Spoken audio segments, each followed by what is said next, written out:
Hello everyone, welcome back to our channel. In this video, I'm going to show you how to fix ChatGPT slow response. The first step is check your internet connection. Make sure your internet is working or not. Turn on your Wi-Fi for few seconds. Turn off your Wi-Fi for few seconds. Then on again, or you also switch to mobile data.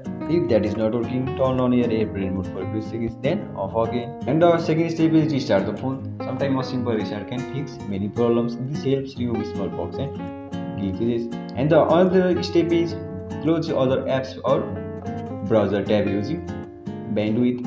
And the other step is update the app. Make sure your app is updated to the latest version. Go to your Google Play Store App Store, then search for the app and click on app or update option if it is available. And the other step is clear app cache. Go to your phone setting, then select App List or apps, then go to App List or apps, then search for the app, then select storage and cache, click clear cache. This helps remove small bugs and glitches.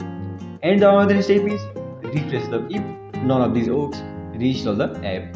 Reinstall the app, uninstall the app, reinstall the app, and uninstall the app. Restart your phone, again install it again from Google Play Store or App Store.